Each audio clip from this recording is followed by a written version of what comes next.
Tara Chando, Tezondo, Nambara Shube, Sanje, Tamje, Jan, Sheravje, Parudo, Chimbala, Tene, Lama Meva, Yamava, Zobe, Chanju, Dong, Baranzova, San, Yezo, Teta Vena, Sheravje, Parudo, Chimbanga, Riba, Chimbanga, Lama Meve, Menyama Bada, Yambe, Tonye, Tanje, Rado, Shivara, Chebe, Menzo, Bena, Tempara, Shivara, Chade, Sheravje, Parudo, Chimbe, Meva, Teyata, Gade, Para, Samgade, Bode, Yeso, Sharibo, Chanju, Semba, Chimbe, Dedara Jeram Baru Do Chimba Samola Labara Chawu Tene Jumne de Tingin Tene Shende Chanju Semba Jembo Baba Jere Manju La Leso Shejawa Chene Leso Rije Bo Te De Sheno Rije Bo Te De Shende Chedara Chuje Temba Shendo Shiroji Baru Do Jeba Samola Jeba Jade Tishin Shewa Namja Jesu Yirang Chungde Dege Jega Tsene Tsedang Demba Shari Dode Budan Chanju Semba Jembo Papa Chenre Se Wanshu Da Tamje Dan Dembe Kora De Da Dan Lada Medan Lama Yindan Tesara Chebe Chigde Yirang Chungde Ye Sumba La Ngombara De Do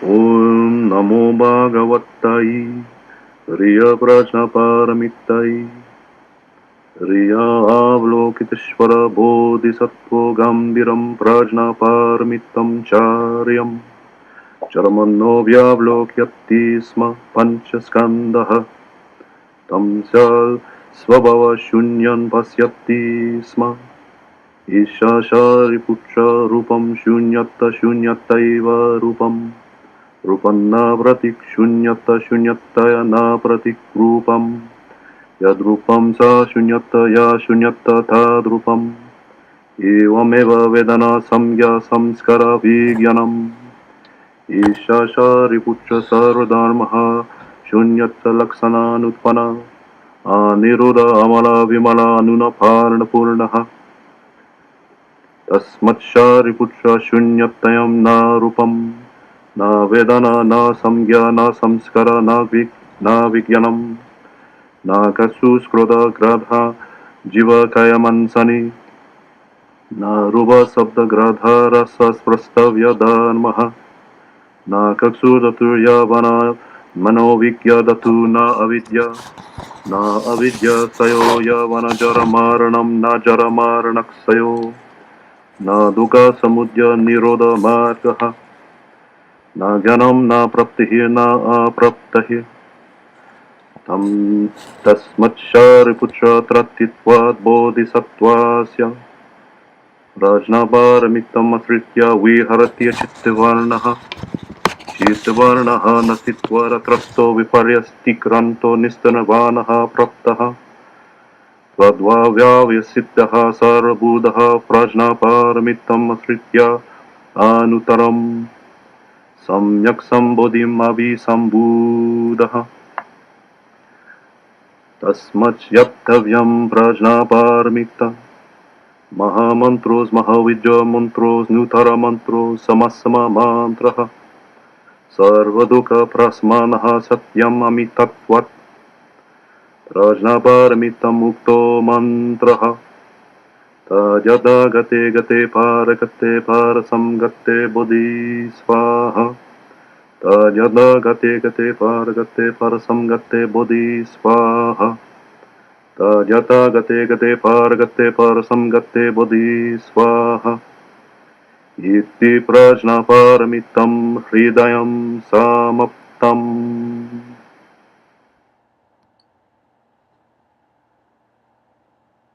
Baba Gunjo Suma Cha Zabo Dege Dagi Toba Tunche Na Chumden De Jebe Ga Chagwe Pumbu Rela Kyalonge Kendun Shenpo Da Chanju Sembe Kendun Shenpo Da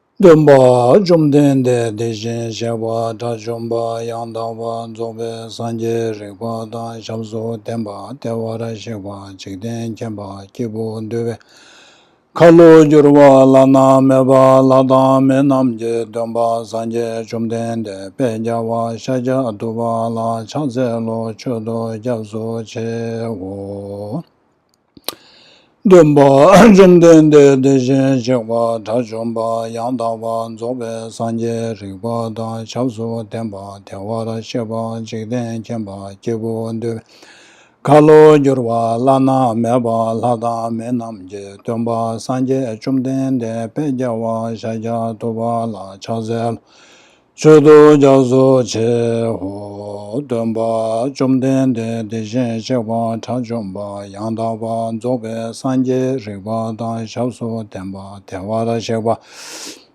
Jigden Jemba Jebu Dube Kalu Jurwa Lana Meba Lada Menamje Tumba Sanje Chumden de Pejawa Shaja Duba La Chaze Lo Chodu Jazo Che Ho Sanje Chodan Soje Chonama La Chanju Padu Tane Japso Che Tagi Chushe Jebe Sonama Je Dola Penje Sanje Drupa Sho Sanje Chodan Soje Chonama La Chanju Padu Tane Japso Che Tagi Chushe Jibe Sonamanje Dola Penje Sanje Drupa Sho Sanje Chodan Soje Chonama La Chanju Padu Tane Japso Che Tagi Chushe Jibe Sonamanje Dola Penje Sanje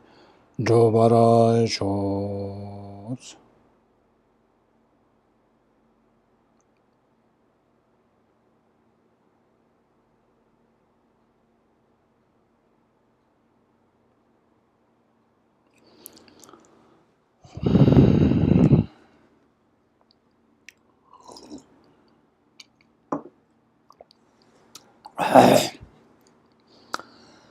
Good morning and welcome to our final session on the Heart Sutra. Since we have lots to cover today, let us just dive right into the text. So far we have covered this topic or the heading of the inquiry Shariputra's query into the ways of practicing the perfection of wisdom. So we are now at where Avalokiteshvara presents his answer to the question put forth by Shariputra. So today we will mainly read from the text, the Heart Sutra text itself, and then we will go line by line. So when this had been said, so when Shariputra asked that question, so when this has been said, when Shariputra raised that question, the holy Avalokiteshvara, the Bodhisattva, the great being, spoke to the Venerable Shariputra and said, Shariputra, any noble son or noble daughter who wishes to engage in the practice of the profound perfection of wisdom should clearly see this way. So which way? It says, they should see perfectly that even the five aggregates are empty of intrinsic existence. So here, the word even, it has a significance. It says, they should see perfectly that even the five aggregates. So when we say, when here when Avalokiteshvara says even the five aggregates, the assumption is that the practitioner, the trainee, has already realized the emptiness of the person, emptiness of the person. We have the selflessness of the person, selflessness of the phenomena. So here, even though those who have already have gained insight into the selflessness or the emptiness of the person, they should also need to see the emptiness of the phenomena, so which is the five aggregates. So the reason, the rationale here, why seeing emptiness of a person is not enough, is that as long as in the Nagarjuna, chisi pungpo zinyo ba tisi tela ngan zinyo na yang le te tele yang ni kewa juru. What it means is that as long as we have grasping, self-grasping of I or person, as long as we have as long as we have self-grasping of aggregates, that is the phenomena, it will engender, it will bring about self-grasping of I or person. So once there is this self-grasping of I, of course, it will then eventually leads to engaging in creating karma, and then begins the cycle of samsara. So realizing the emptiness of person is not enough. We need to realize the emptiness of the phenomena. So here saying that they should see perfectly that even the five aggregates are empty of intrinsic existence. So we have already discussed about this intrinsic nature, why things are inherent of intrinsic existence. So here I am repeating again, when we say that things do not exist inherently, or when we say there isn't inherent existence, we are talking about things not existing independently. We must keep that in mind.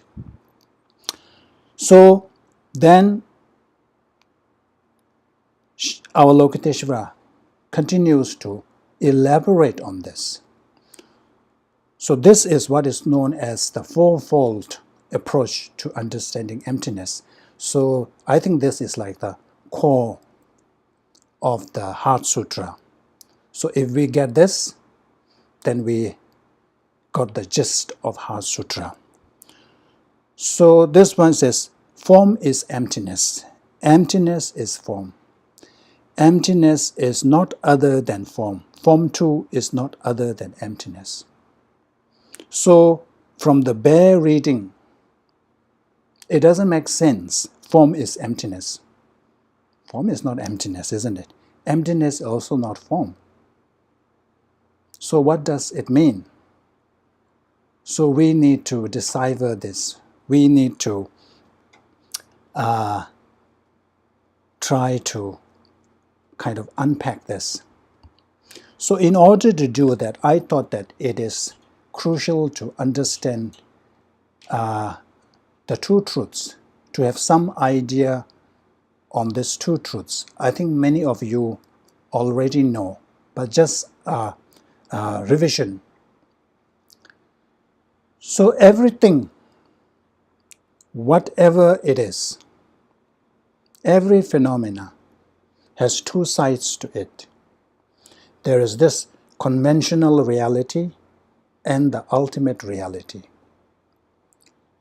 So things that we see, things that we use, what our eyes just see, like the computer or the device devices that you are using to watch this iPad or iPhone, whatever it is.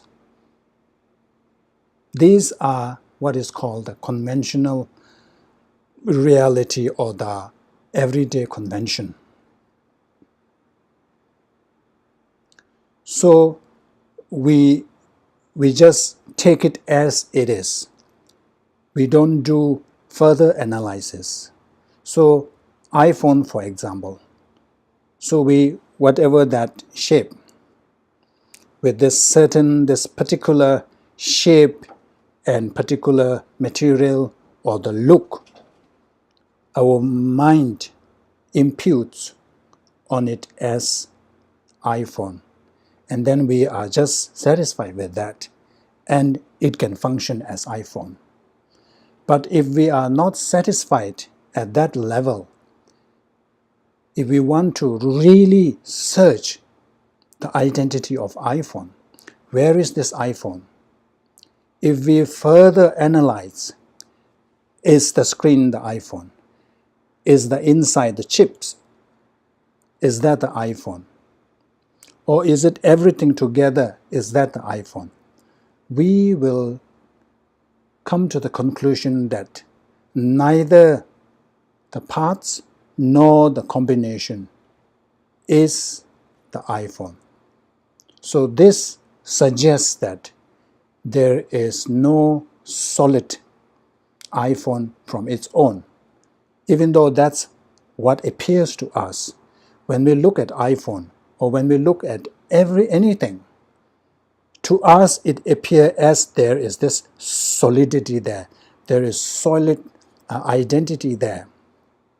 But if we put into scrutiny, if we analyze deeply, if we put into deeper analysis,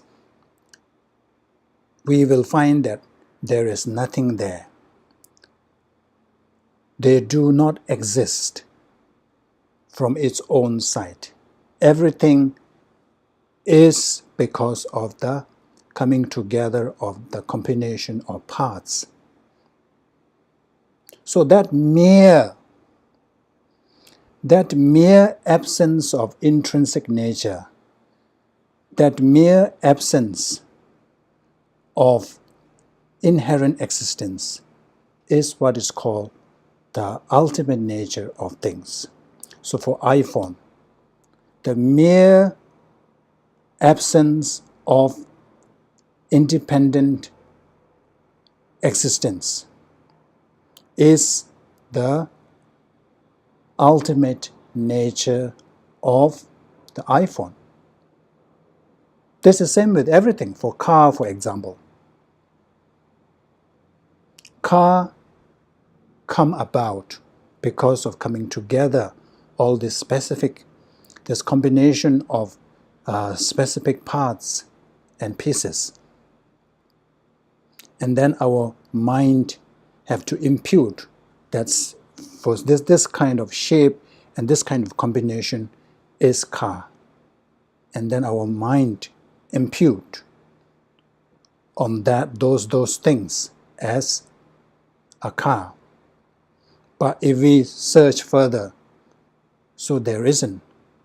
So the absence, the lack of inherent existence, the car's lack of inherent existence is the car's emptiness. So that is like the what you call the one of the qualities. So emptiness of car is nothing more than the ultimate nature of the car. So that is the one side. That is one side of the car. One reality, or put in another words, is one mode of being. One aspect of a car. But there is another aspect of our car. That is the conventional mode of being. Although car does not exist inherently, it still exists. So how does a car exist? It's because of mental imputation. A car that is merely an imputation of mind is the car's conventional truth or conventional reality or conventional mode of being. So we need to understand these two things. So this applies to everything. All things have these two modes of beings.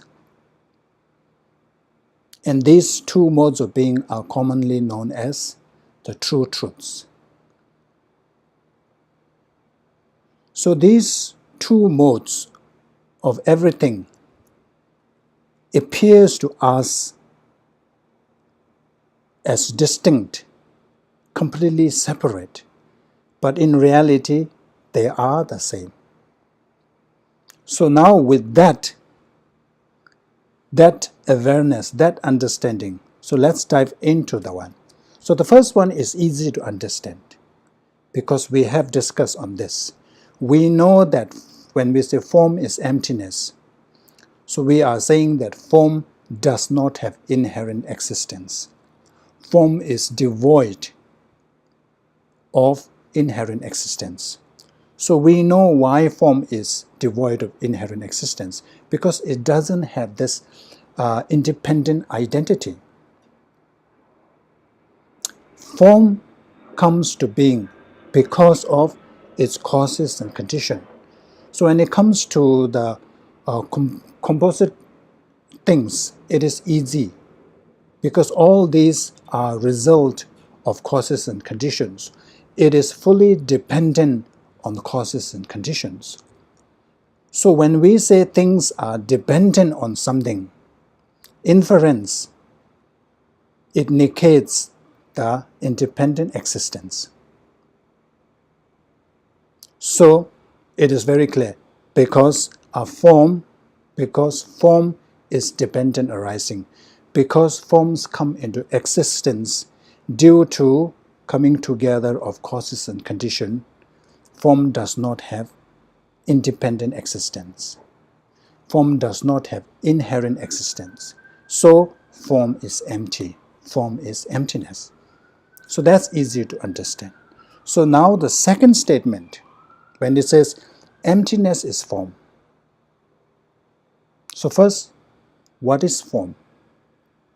We have just discussed that form is a mere imputation of mind, a label imputed on a combination of certain parts. For example, a car, wheels, doors, engine, all this, when all this come together, the combination of all that thing, then the mind imputes the label car.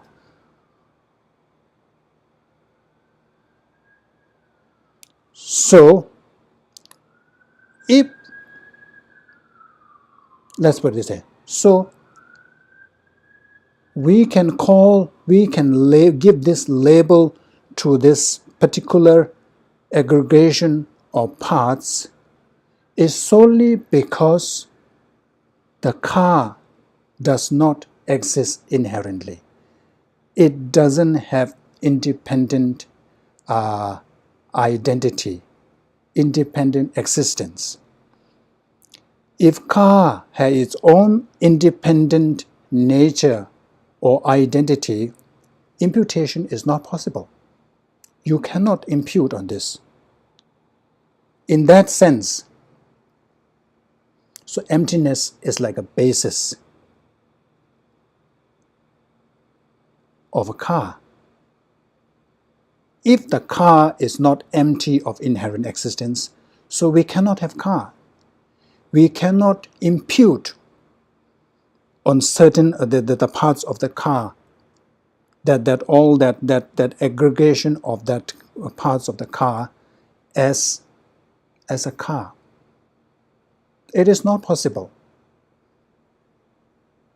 So it is because that car is inherently, a car is devoid of inherent existence, we can have car.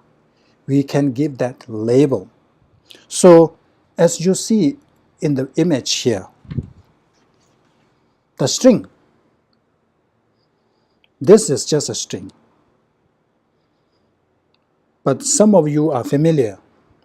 When you go to see a Lama, the Tibetan tradition is that Lama will give you a string,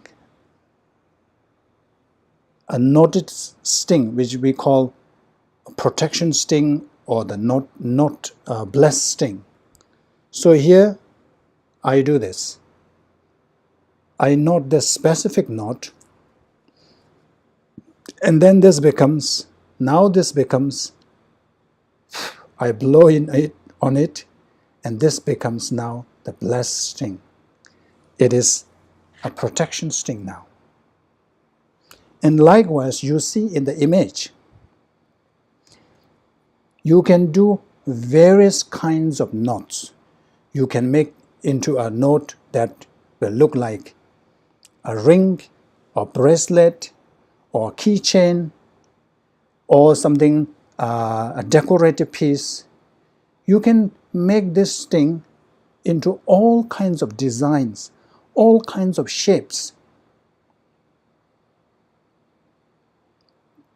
That is only tenable because of its malleability, its flexibility.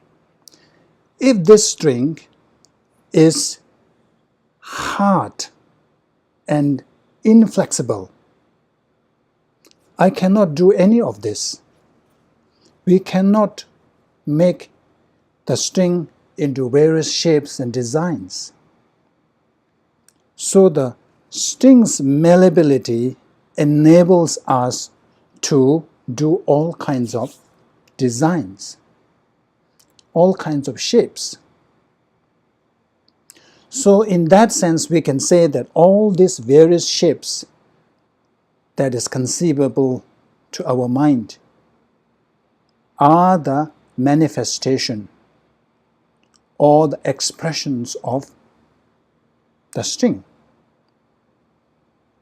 So likewise, all that conventional reality, the car, the book, the table, the chair, all these are manifestation of emptiness, because at their ultimate level, they are empty of inherent existence. Because of that, they come into existence. So this emptiness, being empty, serves as the basis for all this conventional reality. So that's the meaning.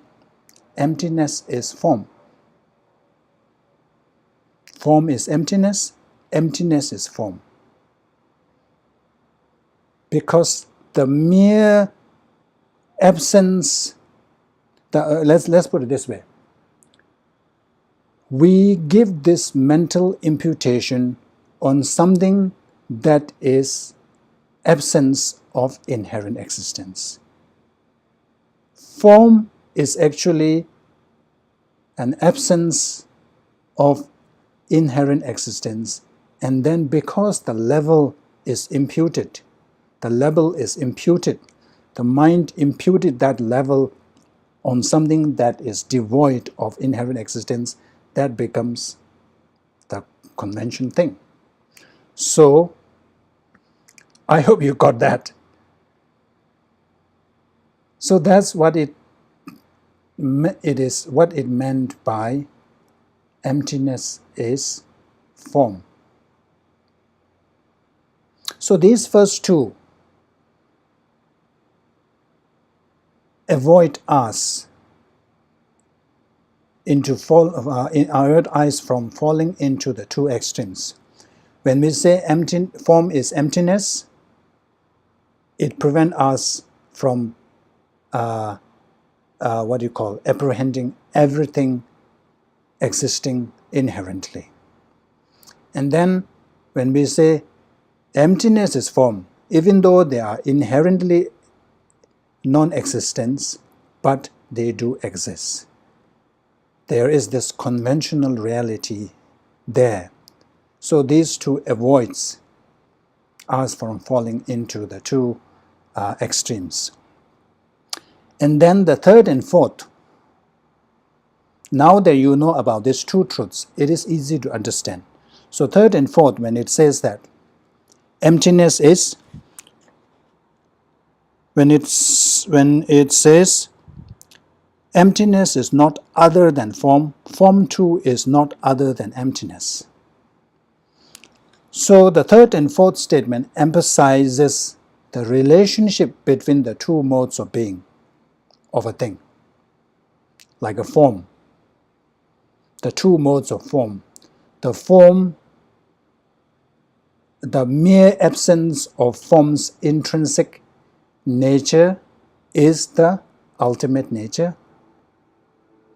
And then the mere mental imputation on that, the thing that is devoid of inherent existence, is the conventional aspects. So these two, these two statements are actually emphasizing the relationship between these two.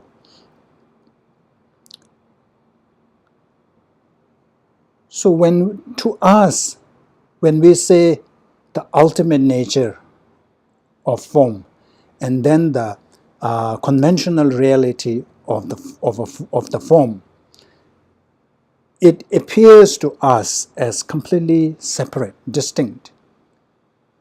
But it is not.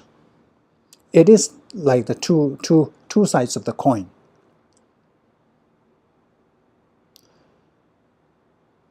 One reason is that because the ultimate reality, ultimate nature of the form is one of the characteristics, one of the general characteristics of the form. So you cannot separate the two. You cannot separate the characteristic of the thing from the thing itself. Like impermanence and was.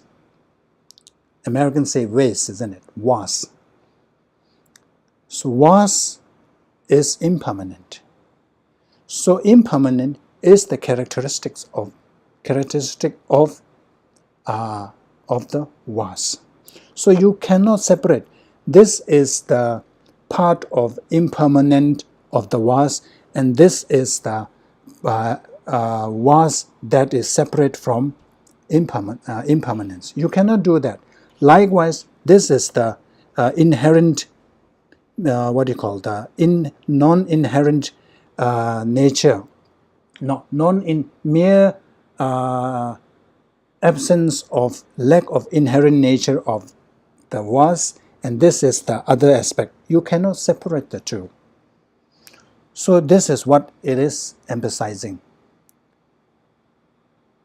Even though these two modes appears to be distinct, but in reality they are the same.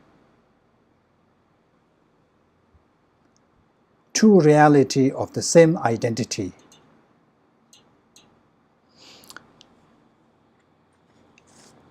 So that's the gist of this. Emptiness, form is emptiness. Emptiness is form. Emptiness is not other than form. Form too is not other than emptiness. So likewise, we have to apply these fourfold approach to rest of the aggregates. So like feeling. So feeling is emptiness. Emptiness is feeling. Emptiness is not other than feeling.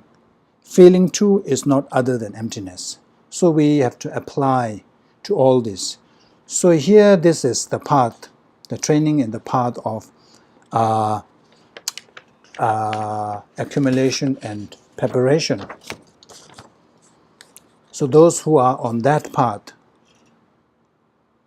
Avalokiteshvara is suggesting or advising that the trainee should engage in the emptiness of all the five aggregates. in this way, in that way, the fourfold approach. One should apply these fourfold approaches to not only to the form aggregates of form, but to all the 5 aggregates. And now we move on to the training in the path of seeing. So therefore, Shariputra, all phenomena are emptiness.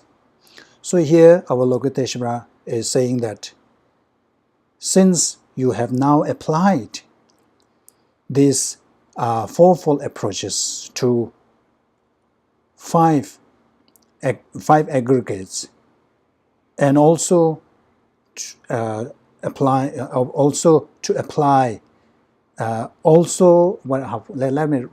me rephrase. So now that you have applied this fourfold approach to emptiness, understanding emptiness to all the phenomena,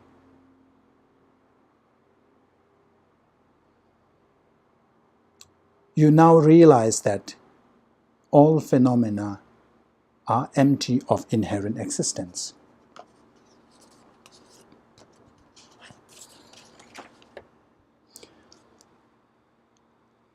So now we are at this the part of seeing. So it's a Shariputra. Therefore, all phenomena emptiness, they are without defining characteristics. So this now Avalokiteshvara introduces another way of examining emptiness of things. So here Avalokiteshvara introduced what is called the 3 doors to liberation, which is a way of examining emptiness from 3 different angles or perspectives.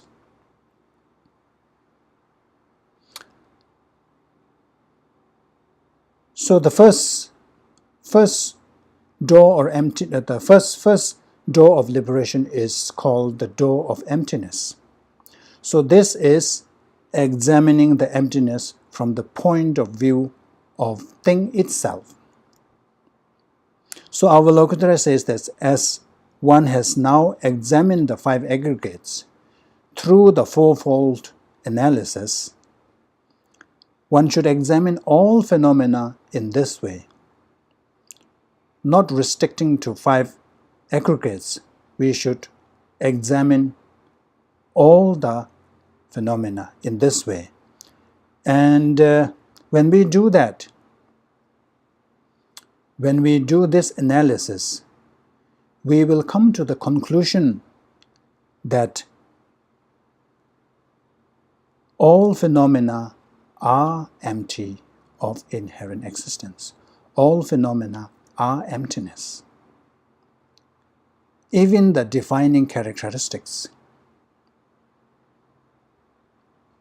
Even the defining characteristics, so there are individual defining characteristics as well as the common or general defining characteristics are empty. Things do not have defining characteristics. Of course, at the conventional level, there exist defining characteristics. But however, at the conventional level, there is no defining characteristics. So that is examining, looking at emptiness from the point of view of the thing itself, whether their characteristics, from the characteristic point of view, whether there is inherent existence or not. And that way of analyzing is called the door of emptiness. And then the second way of examining is called the door of signlessness. So this way of analyzing is actually looking at the emptiness from the point of view of its causes. So causes when it comes to at the conventional level. So here it says, they are without defining characteristics. They are not born. Of course, at the conventional level, the rise and fall of things exist. Things come into being, and then things ceases to exist. There are origins of things, and also the end, also an end to things. However, so this is all at the ultimate level. At the ultimate level, there is no such things. There is no, at the ultimate level, there is no origin, no cessation. So that's why I said they are not born, there are no cessation. At the ultimate level, there is no origin, there is no cessation. They are not defiled, and they are not non-defiled. So defile,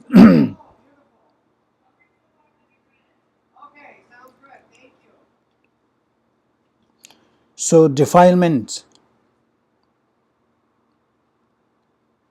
at the conventional level, there are defilements. There are certain things that we need to abandon. There are certain things we need to cultivate. So at the conventional level, there is defilement. There is defilement, and there is undefilement. So, but at the ultimate level, there is no such thing. There is no inherent abandonment of defilements, and there is no inherent cultivation of undefiled qualities. So here, undefiled are the qualities that we need to cultivate, and defilements are those we need to abandon. So at the ultimate level, there is no such thing. So they all are devoid of inherent existence. And then the door of wishlessness. So this is the third way of examining emptiness from the point of view of its effect, its result. So the second one, we looked at the things from its causes. So now we are looking at the things from its result or effect. So at the conventional level, when we apply antidotes to afflictive emotions such as anger, compassion, kindness, patience, attachment and ignorance, these afflictions will gradually diminish. Likewise, qualities such as compassion, kindness, patience can be developed. So he said they are not deficient and they are not complete. So here deficient is the what do you call the afflicted emotions, those defilements that we need to eradicate. So those, if you at the conventional level, if you apply the correct right antidotes, they will diminish slowly. They will what do you call they can be eradicated through the gradual process. And also the positive qualities, when he says that they are not complete, so which means the positive qualities that we need to develop at the conventional level, these are all possible. But at the ultimate level, when you analyze all these do not exist inherently. So in one way, it seems quite easy, isn't it? So everything you just negate, you just apply that, you just put that a prefix of inherently.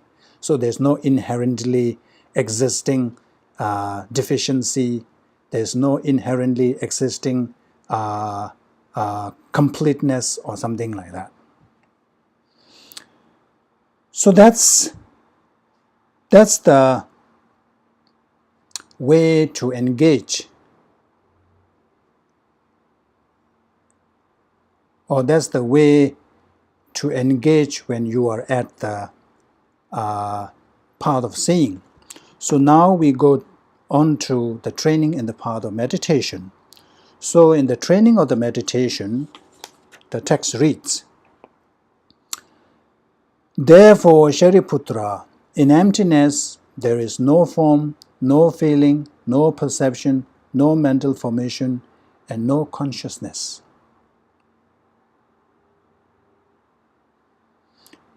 So this reminds me of a story. One day I went to see a Lama friend at his house.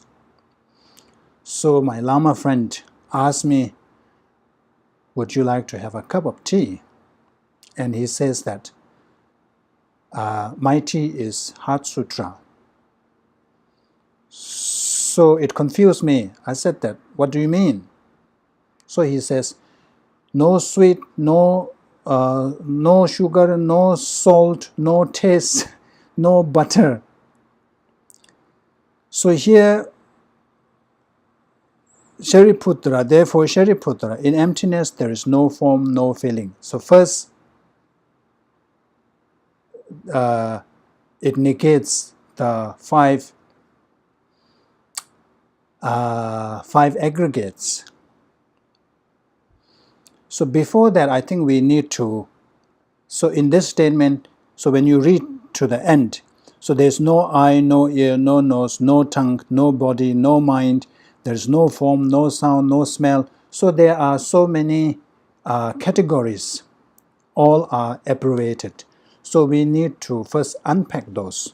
So the first category is the five aggregates. So we all know the five aggregates. And then the second category is what is called the 18 elements. We have briefly covered that. So 18 elements are the what is called the six elements. The first is the 6 elements of perceptual objects.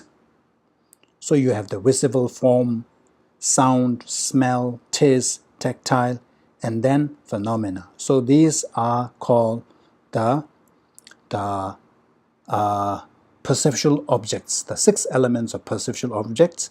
And then we have 6 elements of sense faculties. So eye faculty, ear faculty, nose faculty, tongue faculty, and then the what do you call that? The mental sense faculty. And then we have additional 6 elements of consciousness. Remember, in order to see a thing,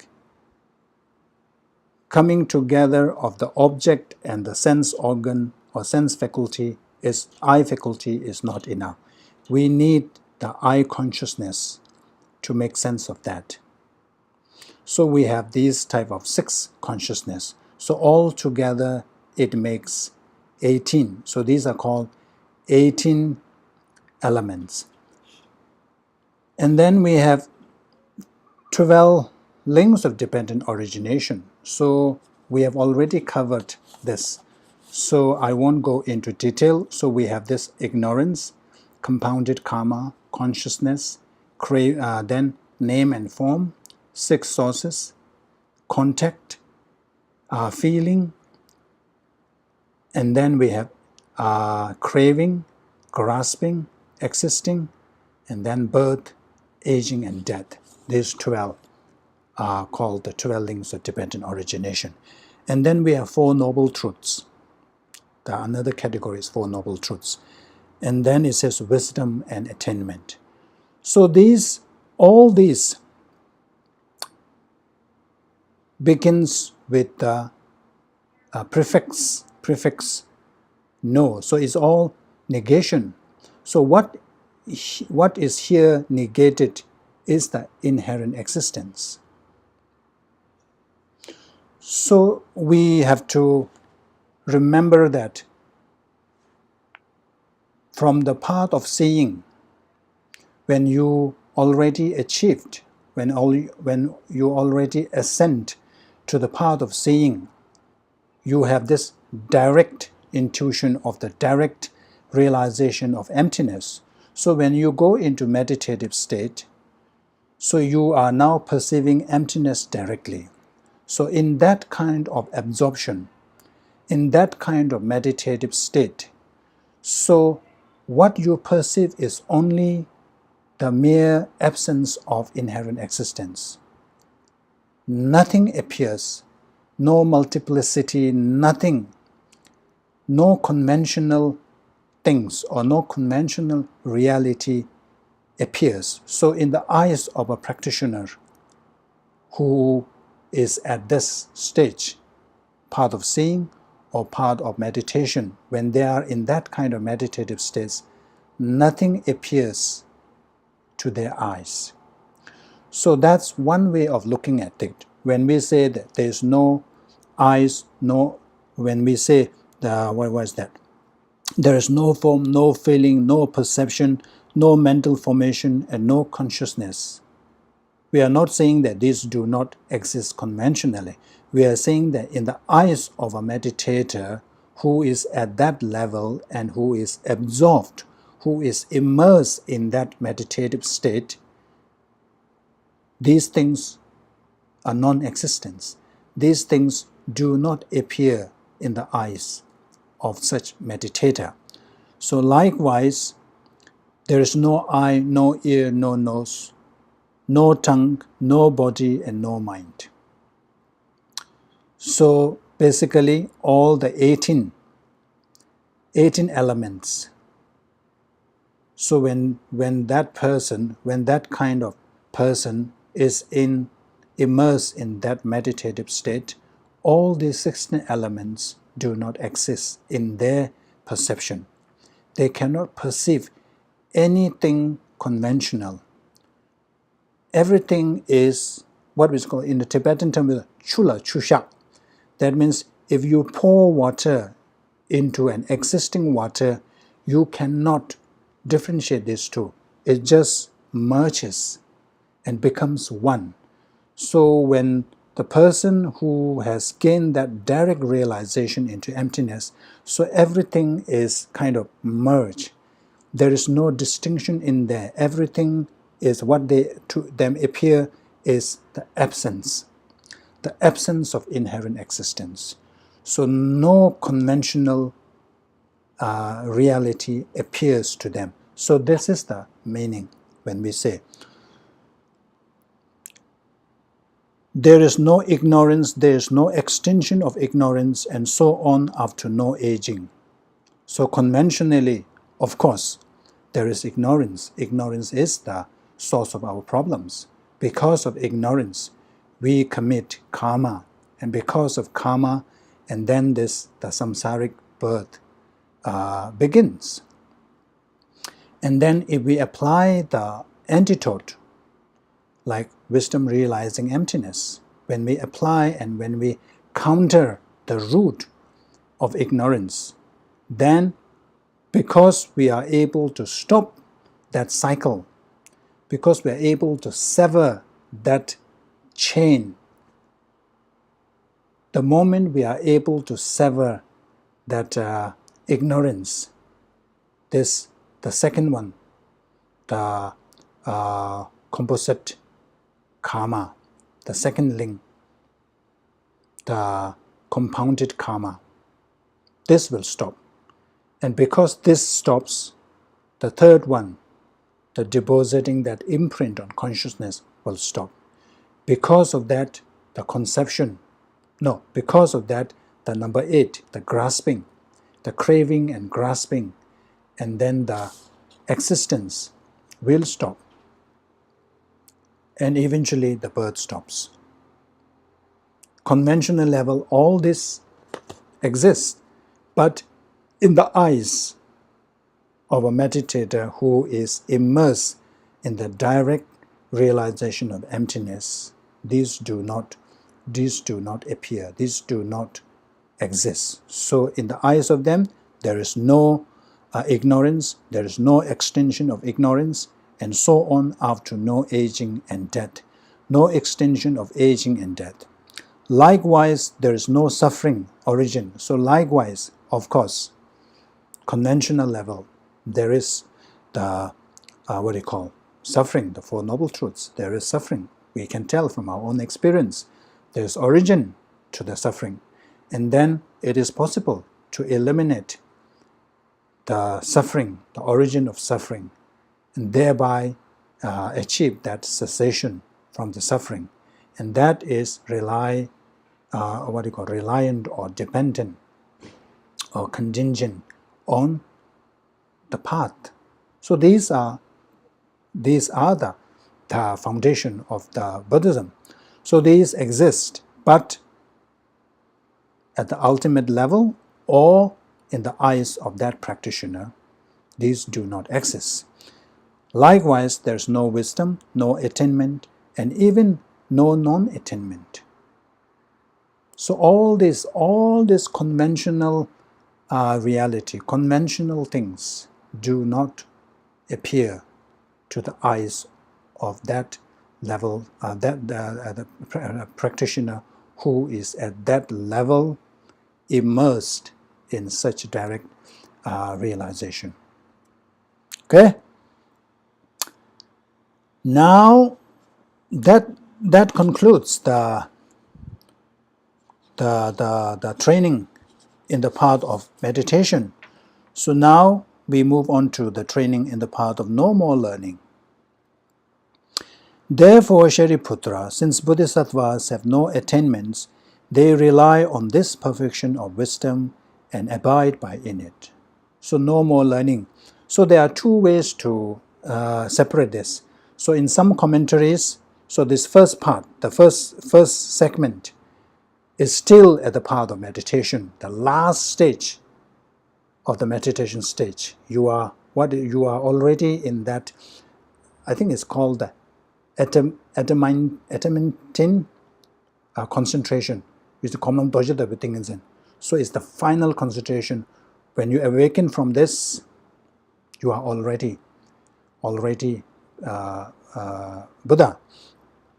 So there are two versions. So some commentaries, all this come under the training in the path of no more learning, but other commentaries separate the two. So anyway, what it means is that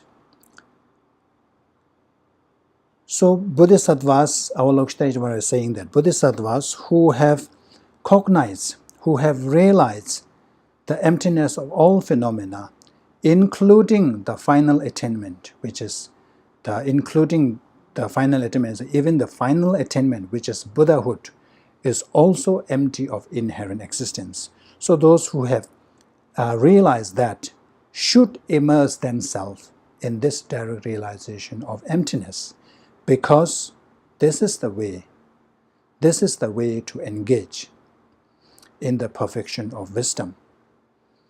So this is the way to engage in the profound perfection of wisdom. And therefore, they should abide in it. They rely on this perfection of wisdom and abide in it. Because this is Avalokiteshvara is saying that this is the way to achieve enlightenment, to get to the path of no more learning. So one should continue abiding in this concentration. So what will happen is, when you continue engaging in that meditative state, then what will happen is your mind will be removed of all these obscurations. Having no obscuration in their minds, they have no fear. So all this fear are manifestations of all these defilements or the obscurations. So the minute you are able to extirpate the two obscurations, you are free from all the fears.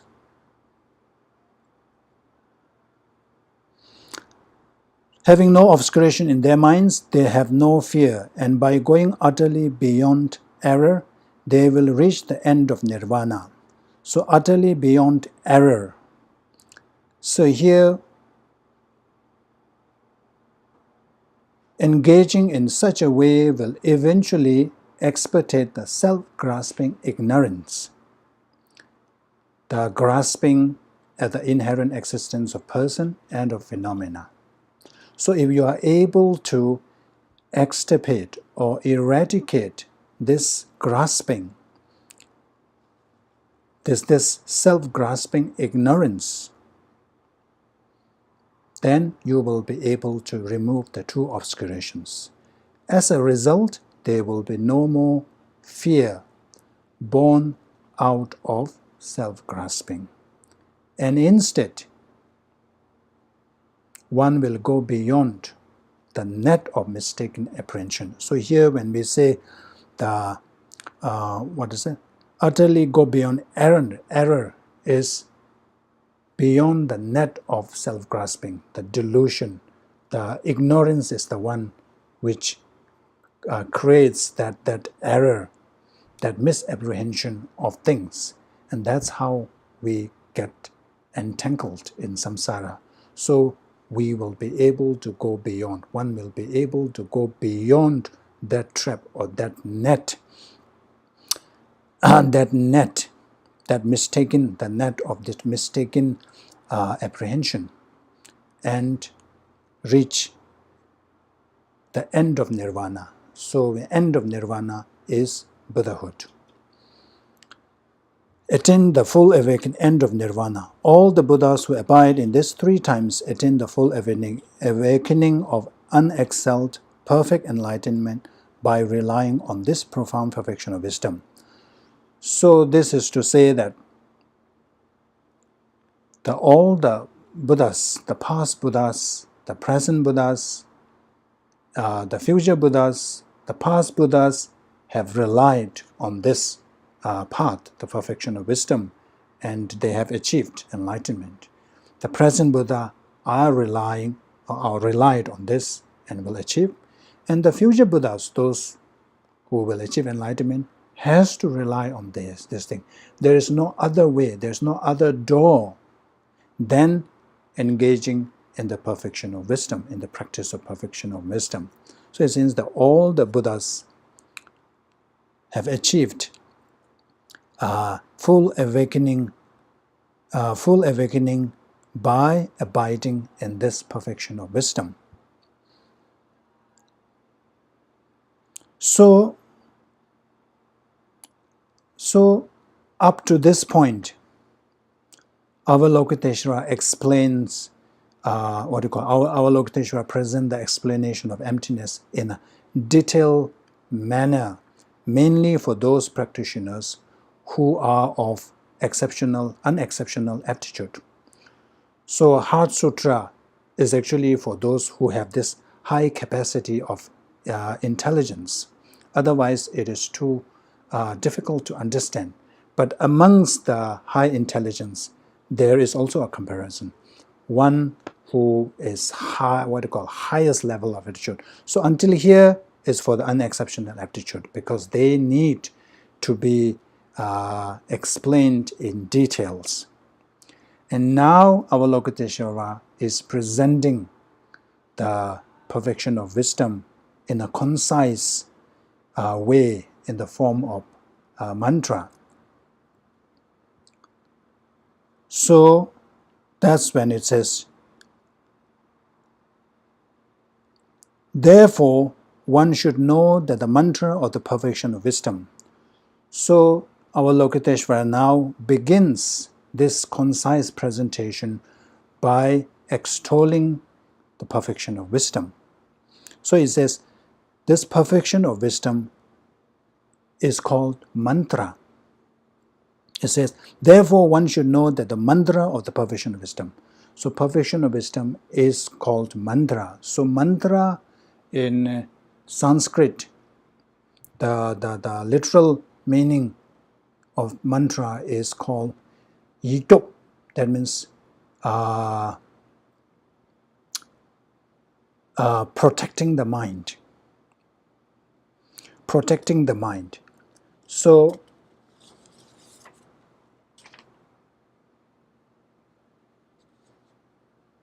the perfection of wisdom, when one engages in the practice of perfection of wisdom, one is able to counter those misapprehensions, especially self-grasping or the ignorance. So when we are able to counter or overcome or uproot that ignorance, we will be able to protect us from all that pain and suffering born out of this misapprehension, self-grasping attitude. So in that sense, perfection of wisdom is mantra. And here specifically it says that perfection of wisdom is called mantra because it enables a person to cross the ocean of samsara.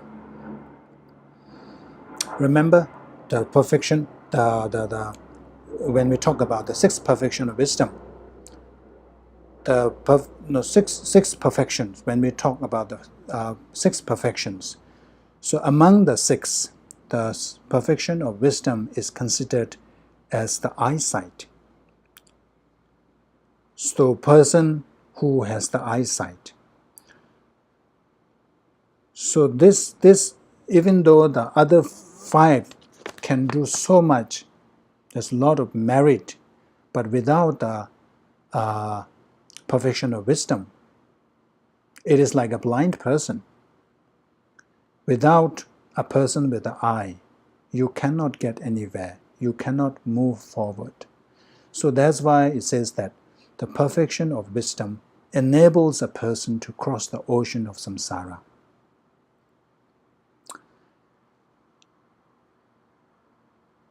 So mantra of the perfection of wisdom, the mantra of great knowledge. Perfection of wisdom is also called the, the mantra of great knowledge. It is called the mantra of great knowledge because it overcomes all forms of ignorance and resultant afflictive emotions. So the ignorance is the cause, is the root of all suffering. So when you have that great knowledge, when you have this understanding of the nature of things, the reality of things, it destroys that misapprehension, that misunderstanding, that ignorance. What is that phrase? Timu means toba, timu means to means. So this knowledge is like the lamp illuminating or dispelling all that ignorance. So that's why it says that the perfection of wisdom is the great knowledge. And then it says, it is also known as the unexcelled mantra. Unexcelled mantra, because there is no other path that excels the perfection of wisdom in terms of leading to the state of enlightenment. That's true, isn't it? You may develop bodhicitta, a very strong bodhicitta. You may develop a strong renunciation. You may develop genuine perfection, genuine generosity. You can abide by moral ethics. All these are factors to achieve enlightenment. But the actual one, the one that actually leads to Buddhahood, is the perfection of wisdom. So in that sense, there is no other path, no other practice that can equal the perfection of wisdom. So it's called the unexcelled mantra. No superior path. There is no superior path other than the perfection of wisdom. It is also called the mantra equal to the unequal. So here unequal is the state of Buddhahood. So Buddhahood is unequal. It is all the up there. But here says the perfection of wisdom is the mantra equal to the unequal, which is the state of Buddhahood, because the perfection of wisdom enables one to achieve the state equal to Buddha state, which is unequal. Yeah? And also it says that, where is it now? Equals. And then it's the mantra that quells all suffering. So yes, the perfection of wisdom is like the panacea. Normally we say that there is no such panacea, but here it's like perfection of wisdom is like the panacea, which panacea to all sufferings and its causes. And thereby it is called the mantra that quells all suffering. Because with the generation or with the realization in emptiness, we will be able to uproot the ignorance, the self-grasping ignorance, and then that will end all our sufferings and its causes. So that's why it is called the mantra that quells all suffering. And then it is true because it is no deception.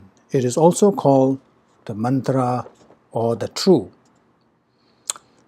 The perfection of wisdom is, here is the part. Perfection of wisdom is the one, the mind or wisdom, that wisdom realizing emptiness. So when wisdom realizing emptiness is wisdom realizing the empty, the ultimate nature of things, the ultimate reality of things. So because this perfection of wisdom perceives the ultimate reality of things, and there is no disparity between appearance and reality. So therefore, it is true and not deceptive. It is not deceptive. True because it is not. There's no deception. So the mantra or the perfection of wisdom is proclaimed. So now the actual mantra. Teatha gade. We read Tibetans. In Tibetan we read Teatha, but there's the actual Sanskrit reading is different. Anyway, I will stick to the Tibetan version. So Teatha gade para sam gade buddhi soha. So the mantra is in Sanskrit. So the Teatha means it is thus or it is like this. Gade means go. Paragade means go beyond. Parasamgade means go totally beyond. Para is parul. Parul is the other shore. So go to the other shore. So parasamgade, go totally beyond. Bodhisoha means be Bodhi is the enlightened, or the Buddhahood. So be rooted in the ground of enlightenment. So if we put all this together, it becomes like this. Go beyond, go totally beyond, be rooted in the ground of enlightenment. This still doesn't make sense, isn't it? If you tell somebody that go beyond, go totally beyond, be rooted in the ground of enlightenment, people think that you are crazy. You have gone mad. So in order to make sense, so this is the presentation in a concise way. So it is presenting the 5 parts. So let's see whether it makes more sense if we bring in the 5 parts. So the first one, so here when Avalokiteshvara, when it says Teatha Gade Gade Para Gade Para Sangade Buddhiya, so Avalokiteshvara is actually urging the practitioner to engage in the 5 stages of path. So the first and second go, Gade Gade. So here Gade Gade is calling for the practitioner to enter the path of accumulation and path of preparation. So it's asking them to come and go and engage in the path of accumulation and preparation. And then the second one, go beyond and go totally beyond what is called the exhortations to enter the path of seeing and path of meditation. So this also shows the stages, the gradual progress from one path to the next path. So first engage in enter the path of accumulation and preparation, and from there ascend or progress to the path of seeing and then path of meditation, and eventually go to eventually enter the Buddhahood, the path of no more learning. That's when it says Bodhisoha is also an exhortation to enter the final stage, the state of enlightenment. So Avalokiteshvara is actually laying the stages of path that one needs to gradually ascend in order to reach the enlightenment. So that's the meaning of this mantra, Teatha Gade Gade Parasangade Buddhiya. Shariputra, the Bodhisattvas, the great beings, should train in the perfection of wisdom in this way. So now affirming that this is the way, this is how one should train in that gradual process.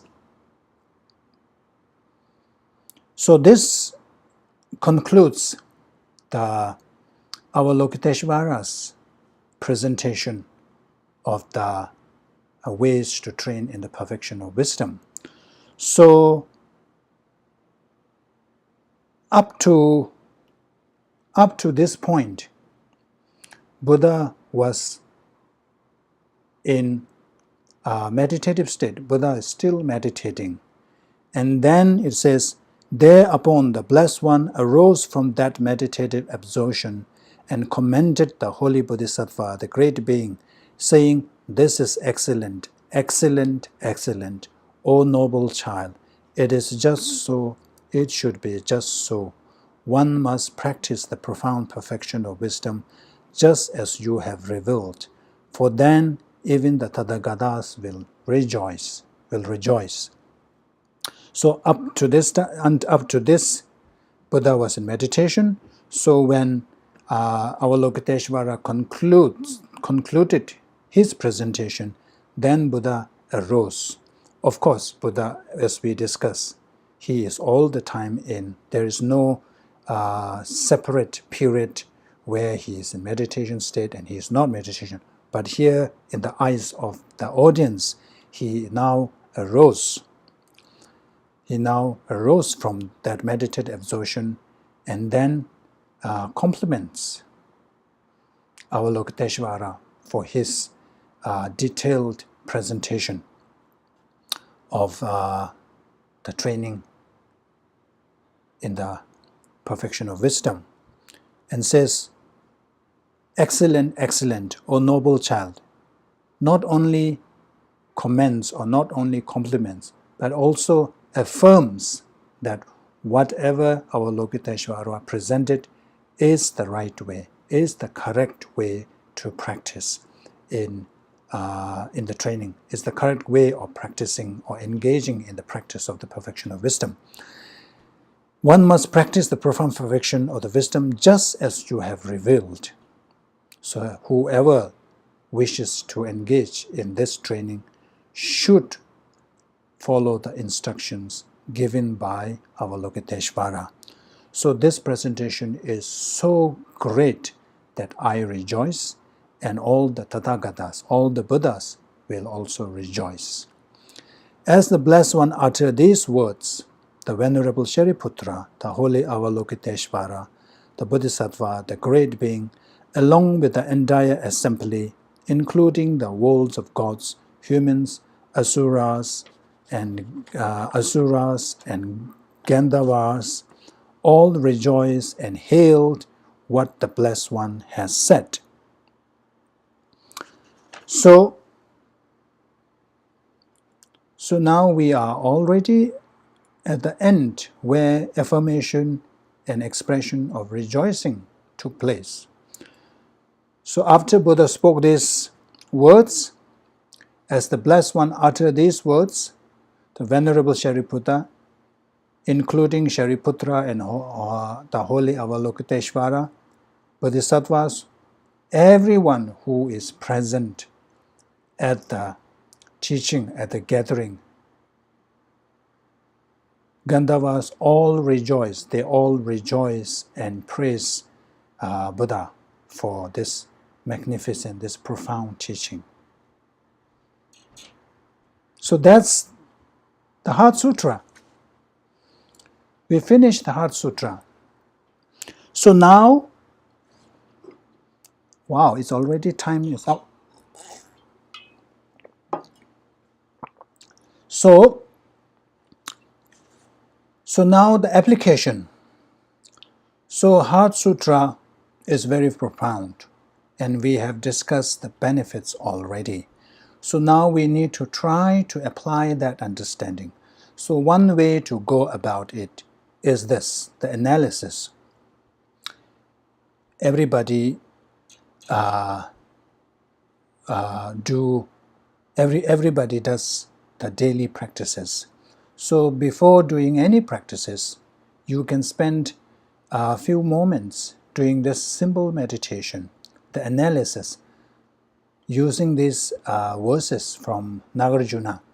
A person is not earth, not water, not fire, not wind. So we do this analysis, searching for, first generate this strong sense of I. So when you are able to identify that strong sense of I, then you examine how does it appear to you. How does it appear to us, this sense of I? Normally, it will appear to us as very independent, as if it is not dependent on anything else. And then if that is the case, we should examine. To us, it appears as it is independently there. So if it is existing from its own and there is this solidity there, then we have to do this analysis to search, where is this I? So a person is not earth, not water. So first use all these matters, the forms, whether the part of your body which is solid, whether are these I, and then the liquid part, the water part, are these me?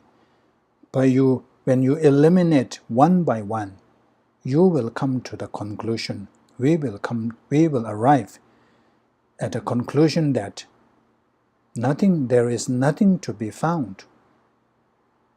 There is not even an iota of solidity there from its own. So, but then, not consciousness and not all of them. So first, all the parts are these. Is my hand, I? Is my head, me? No.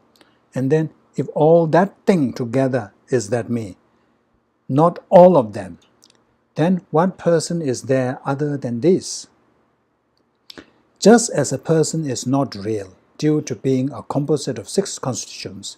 So each of the constituents. So after this analysis, we come to the conclusion or realization that we are all dependently arisen.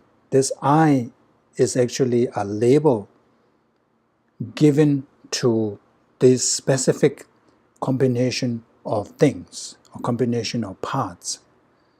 So when you come to that realization, then it says, even those, just as a person is not real, due to being a composite of 6 constituents, it is just it's just coming together of this composite of 6 constituents.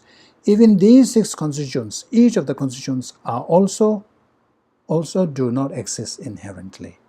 So this is where you do this analysis and then have this realization that, oh, there is no real I. Recently, His Holiness, during His Holiness online teaching, His Holiness mentioned that when His Holiness first did this analysis, there was this certain fear that, oh, there is no I. So His Holiness says that we need to have at least that kind of fear, and that is a good sign that we have some experiential understanding of emptiness. So this is just an idea, and what I have gone through is just a tip of the iceberg. It's just introduction to Heart Sutra. So this is just a glimpse into the Heart Sutra. Heart Sutra can be studied or taught in various levels. What I did was just an introduction. So you should not stop here. You should study more. You should read more books. There are many commentaries in Tibetan, but unfortunately there are very few translated in English. But there are books on Heart Sutra, which is what you call the compiled when someone gave teaching. So there's one book by His Holiness the Dalai Lama. So that's very good. I think it's called the Essence of the Heart Sutra or something. So that is one way to go. There are other, I think there's something called, I think there are other books as well. And I plan to post a summary of what we have discussed. I will try to post it either by today or tomorrow. So if you are interested to go back and do a bit of revision, so I thought that maybe that a note or the summary that I have prepared may be helpful to you. And I think that's about it. So I hope I have not confused you more instead of bringing clarity. So all the best. Thank you very much for your diligence, for your persistence, and always remember emptiness, whatever you are doing. I think it will be helpful, especially in our daily interaction with people. So all these discrimination, all these what you call the afflictions arise because of our this misapprehension of anything solid there. We perceive everything solid. We don't see them as mental imputation. So if we are able to see that these are mere mental imputation, then our grasping on these things will loosen. Our grip on all this will loosen, and then it will bring us peace. So all the best, and let's say the dedication prayers. Dagi chini sabbe gyawa de tendan dowa kunla kangpendan kebara chizun losan tawayi. Tembe nyingbo ringdo seje sho. Jambe bawe chedara kemba dan kondo sangbo tenya deshin. Teda kungi jesu talobje gyawa deda tamje. Rabdo ngo duzun shekbe gyawa tamje ki ngowa kanla chodo ngaba. Dagi gewe cawa nigun sangbo chuji rabdo ngo waragis.